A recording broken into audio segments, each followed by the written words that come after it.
Ambani news ಟಿವಿಗೆ ಸ್ವಾಗತ. ಪ್ರತಿದಿನ ನ್ಯೂಸ್ ಅಪ್ಡೇಟ್ಗಾಗಿ ಸಬ್ಸ್ಕ್ರೈಬ್ ಮಾಡಿ. ಅಂಬಾನಿ ನ್ಯೂಸ್ ಟಿವಿ ವೀಕ್ಷಕರಿಗೆ ನಮಸ್ಕಾರ. ಚಿಂತಾಮಣಿ ತಾಲೂಕಿನ ಕೋಟಹಳ್ಳಿ ಗ್ರಾಮದಲ್ಲಿ ಸ್ಮಶಾನಕ್ಕೆ ತೆರಳಲು ಸೂಕ್ತ ರಸ್ತೆ ಇಲ್ಲದ ಕಾರಣ ಗ್ರಾಮಸ್ಥರು ತೀವ್ರ ಆಕ್ರೋಶ ವ್ಯಕ್ತಪಡಿಸಿದ್ದಾರೆ. ಇಲ್ಲಿದೆ ನೋಡಿ ಒಂದು ವರದಿ. ಕೋಟಹಳ್ಳಿ ಗ್ರಾಮದಲ್ಲಿ ಸ್ಮಶಾನಕ್ಕೆ ತೆರಳಲು ಸೂಕ್ತ ರಸ್ತೆ ಇಲ್ಲದ ಕಾರಣ ಗ್ರಾಮಸ್ಥರು ತೀವ್ರ ಆಕ್ರೋಶ. 10 ವರ್ಷಗಳಿಂದ ನೆನೆಗುದ್ದಿಗೆ ಬಿದ್ದುತ್ತಿರುವ ಈ ರಸ್ತೆ ಸಮಸ್ಯೆಯಿಂದಾಗಿ ಶವ ಸಂಸ್ಕಾರ ಮಾಡಲು ಗ್ರಾಮಸ್ಥರು ಪರದಾಡುತ್ತಿದ್ದಾರೆ. ಈ ವಿಷಯಕ್ಕಾಗಿ ಸ್ಥಳಕ್ಕೆ ಆಗಮಿಸಿದ ಕಂದಾಯ ಅಧಿಕಾರಿಗಳು ಮತ್ತು ಸರ್ವೇಯರ್ ಜೊತೆ ಗ್ರಾಮಸ್ಥರು ತೀವ್ರವಾಗಿ ವಾಗ್ವಾದ ನಡೆಸಿದ್ದಾರೆ. ದಾಖಲೆಗಳಲ್ಲಿ ರಸ್ತೆ ಇದೆ ಎಂದು ತೋರಿಸುತ್ತಿದ್ದೀರಿ, ಆದರೆ ವಾಸ್ತವದಲ್ಲಿ ನಮಗೆ ನಡೆಯಲು ಜಾಗವಿಲ್ಲ ಎಂದು ಗ್ರಾಮಸ್ಥರು ಅಧಿಕಾರಿಗಳಿಗೆ ತರಾಟೆ ತೆಗೆದುಕೊಂಡಿದ್ದಾರೆ. ನಕ್ಷೆ ಪರಿಶೀಲಿಸಿ ಅಧಿಕಾರಿಗಳು ಮುಂದಿನ 15-20 ದಿನಗಳಲ್ಲಿ ಅತಿಕ್ರಮಣ ತೆರವುಗೊಳಿಸಿ ರಸ್ತೆ ಮಾಡಿಕೊಡುತ್ತೇವೆ ಎಂದು ಭರವಸೆ ನೀಡಿದ್ದಾರೆ. ಅಲ್ಲಿಯವರೆಗೂ ಗ್ರಾಮಸ್ಥರು ಶಾಂತಿ ಕಾಪಾಡುವಂತೆ ಮನವಿ ಮಾಡಿದ್ದಾರೆ. ನಿರಂತರ ಸುದ್ದಿಗಾಗಿ ನೋಡ್ತಾ ಇರಿ ಅಂಬಾನಿ ನ್ಯೂಸ್ ಟಿವಿ.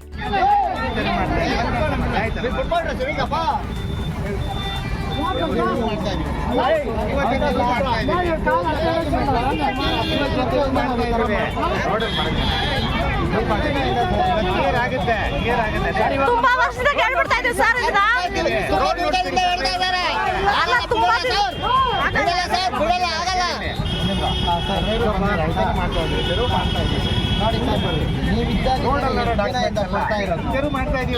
ಎಲ್ಲಾ ಕೆಲಸಗಳು ಇಷ್ಟ ಸರ್.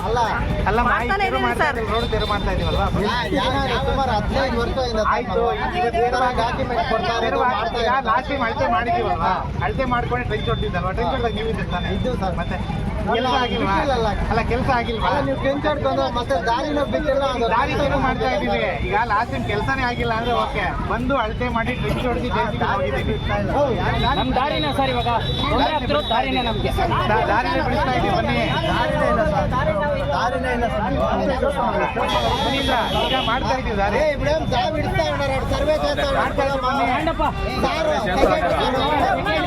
ಅಳತೆನೂ ಮಾಡ್ತಾ ಇದೀವಿ, ದಾರಿನೂ ತೆರವು ಮಾಡ್ತಾ ಇದ್ದೀವಿ. ಬರ್ರಿ చేస్తాడు ఊరికే మన బంధు చేయడం పొద్దున్నే 12 కాసుకోండి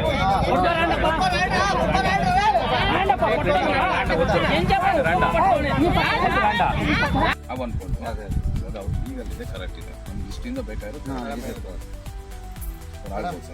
ಓಕೆ 71, 60, 20 ಹಿಂಗೂ ಇಲ್ಲ. ನಾವು ನೋಡಿ ನಿಮ್ಮ ಮ್ಯಾಪಲ್ಲಿ ಕರೆಕ್ಟ್ ಇದೆ. ಈ ರೋಡು ನಾವು ಹಿಂಗ್ ಬಂದು ಹಿಂಗ್ ಹೋಗೋದು ತೋರಿಸಿದ್ವಿ ಕರೆಕ್ಟ್. ಎರಡಿದೆ ಅಂತ ತೋರಿಸಿದೆ. ನಿಮ್ಗೇನು ಉಪಯೋಗ ಬರಲ್ಲ ಯಾಕಂದ್ರೆ 6 ಇಲ್ಲಿರೋದಲ್ವಾ? ಹೌದು. ಇಲ್ಲ ನೀವು ಬರ್ಬೇಕು, ಹಿಂಗ್ ಬರ್ಬೋದು, ಊರಿಗೆ ಬರುತ್ತೆ ಮತ್ತೆ ಊರಿಂದ ಬರ್ಬೇಕಲ್ವಾ? ನೀವು ಹಿಂಗ ಬರೋದು ಹಿಂಗೆ ಹೋಗ್ಬೋದಲ್ವಾ? ಎರಡು ರೋಡ್ ಇರುತ್ತೆ, ತೋರಿಸ್ತೀವಿ. ಈಗ ನೀವು ತೋರಿಸ್ಬೇಕಾದ್ರೆ 2 ರಸ್ತೆಗಳಲ್ಲಿಗೆ ಇದೊಂದು ರೋಡ್ ಇದೊಂದು ರೋಡ್ ತೋರಿಸ್ಬಿಡಿ ಸರ್.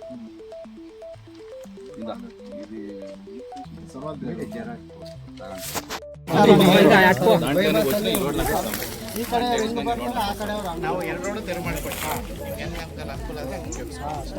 ಸರ್ ಒಂದು 10 ಜನಕ್ಕೆ ಅನುಕೂಲ ಆಗುತ್ತೆ. ಇಲ್ಲಿ ಒಂದು 10 ಜನಕ್ಕೆ ಅನುಕೂಲ ಆಗುತ್ತೆ. 80 ಕುಟುಂಬ. ಇನ್ನೊಂದು ಏನಾಗಿದೆ ಅಂದ್ರೆ ಊರಿಂದ ಬಿಡ್ತಿದ್ದಾರೆ ಅಷ್ಟೇ. ಅದು ಬರ್ತಾ ಉತ್ತೂರಿ ಮಾಡ್ತೀವಿ. ಇವತ್ತೇ ನೋಟಿಸ್ ಮಾಡ್ತೀವಿ. ಟೈಮ್ ಆದ್ಮೇಲೆ 8ನೇ ದಿನಕ್ಕೆ ನೋಟಿಸ್ ಕೊಡ್ತೀವಿ. 8ನೇ ದಿನ ನಾವು ತೆರವು ಮಾಡ್ಕೊಂಡಿದ್ದಾರೆ. 15 ದಿನ ಮಾಡಿ ಪಂಚಾಯತಿಗೆ ಹ್ಯಾಂಡ್ ಓವರ್ ಮಾಡಿ ಮಾತಾಡಿದ್ವಿ. ಗೋವಿಂದ ಹೇಳಿ ಅವತ್ತೇ ಹೇಳೋದು ಸರ್, ನೀವು ಎಲ್ಲಿ ಹೇಳಿದ್ರೆ ಯಾವ ಜಮೀನು ರಸ್ತೆ ಹೋಗುತ್ತೆ ಅಂದ್ರೆ ಅವ್ರನ್ನ ನಾವು ಮಾತಾಡ್ತೀವಿ. ಯಾರು ಅಪೋಸ್ ಮಾಡಲ್ಲ, ಬಿಡಲ್ಲ ಅಂತ ಯಾರು ಅಂತಿಲ್ಲ, ಬಿಡ್ತೀವಿ ಅಂತ ಅಂತಿಲ್ಲ, ನಾವು ಮಾಡ್ತೀವಿ. ಒಂದು 20 ದಿನ ಅಂತ ನಾವು 10 ದಿನ ಅಂತಿದ್ದೀವಿ. ಸರ್ವೇರ್ಸ್ ಇರ್ತಾರೆಲ್ಲ ಅವ್ರು ಬೇರೆ ಕಡೆ ತಿಂಗಳೊಳಗಡೆ ಕಡಿಮೆ ಅಂದರೆ 20 ದಿನ, ಜಾಸ್ತಿ ಆದರೆ ಅಷ್ಟೆಲ್ಲೂ ಹೆಚ್ಚು ಕಡಿಮೆ ಆದರೆ ಇರುತ್ತೆ. ನಿಮಗೆ ಓಡಾಡ್ಕೊಂಡೆ ರೋಡಲ್ಲಿ ಅದು ಇವಾಗ ಕಟ್ಟಿದ್ದಾರೆ. ಬೇಡ ಮ್ಯಾಕ್ಸಿಮಮ್ ಕ್ಲಿಯರ್ ಮಾಡಿನೇ ಬೇರೆ ಕಡೆ ಸರ್ವೇಸ್. ಆ ಮನೆಗಳು ಕಟ್ಟಿದ್ರೆ ಮನೆಗಳು ಕಟ್ಟುವಂಥ ಸದ್ಯಕ್ಕೆ ಊರಿಗೆ ಟಚ್ ಆಗುತ್ತೆ. ಊರಿಗೆ ಟಚ್ ಆಗಕ್ಕೆ ಏನು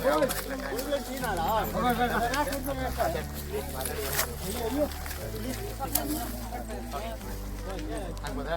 ಸರಿ ಬರ್ತೀನಿ.